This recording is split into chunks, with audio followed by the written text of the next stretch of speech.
This past summer we were at the beach, and he ran up and he had this little black kind of rectangle shaped thing, and he said, "Mom, I know exactly what this is. This is a shark egg." And he knows because they have them here out of the tank, and they show the children when they do the shark feeding. The Hickory Choral Society is such an asset to our community.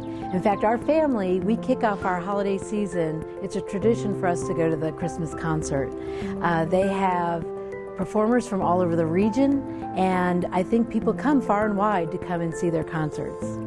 I love the Hickory Museum of Art.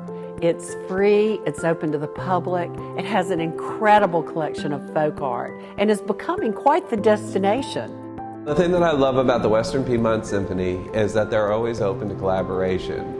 And I know we've partnered on several events the last few years where our audiences have crossed over and they've gotten to experience the connection between the visual arts and music, and it's just so exciting to see their response to these activations and the different things that we've done together.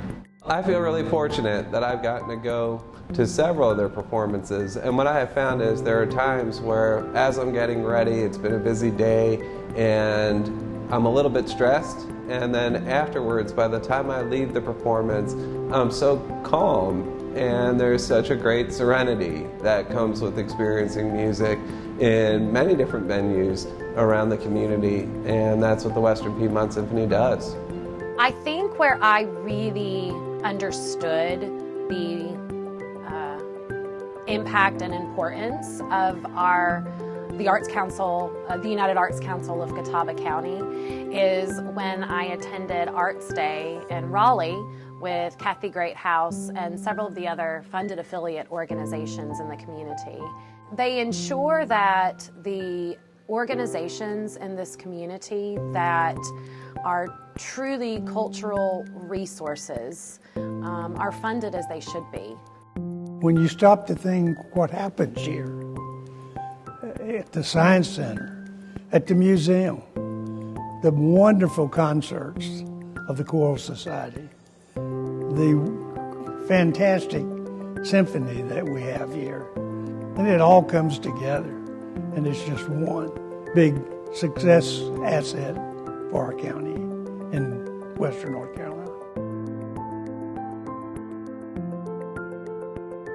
This was a high school where I went to high school. They built a new high school during the 60s, and this place became vacant. Mr. Shuford, he was the visionary behind turning this into the Salt Block Foundation and financing it with an endowment. To have all these groups working together, cooperating, and doing things with each other was just a dream that I had, but I wasn't the only one. And that really has come to fruition.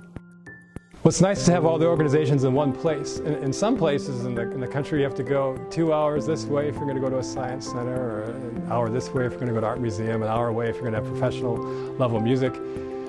And here they're all not only in the same town, not only in the same city, but on the same block, and it makes it really easy and very accessible for the whole community. And the fact that they're all together in the same building means there's opportunities for collaboration. We would bring prospective management people who were considering coming to this area. We'd bring them here.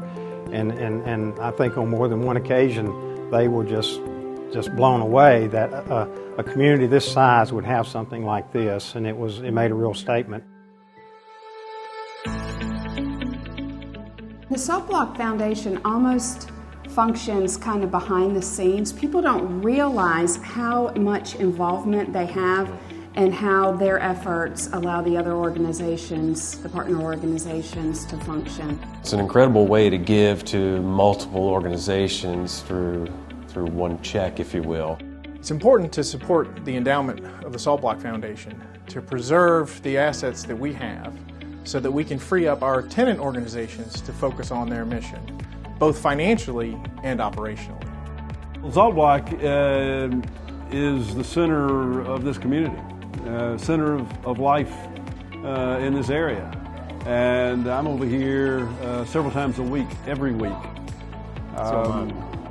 And yeah, as is Frank. Frank is over here more frequently than I am, as a matter of fact. There's a lot that goes into these buildings. The lighting, the floors we have to keep shine. The HVAC is a big issue. There are almost 100 different HVAC units here, and so it's constant upkeep, and those are very expensive. What are we going to add here 10 years, 20 years, and 30 years from now? And the foundation that we have here at the Salt Block is really important to all of us. It's going to be the legacy that we leave or we don't leave, and it's vitally important that we support the foundation, because what happens day to day is great, but we have to plan for the future. The goal and mission for the Salt Block Foundation is simple. We wish to ensure that this facility is sustainable and viable for many years to come. The Salt Block Foundation maintains the buildings and grounds and ensures an enjoyable guest experience through maintenance and upkeep. Our success is realized in many ways, but you play an important part. Visit the block, enjoy and share what we have to offer with your family and friends, but most importantly, support the Salt Block Foundation. Thank you.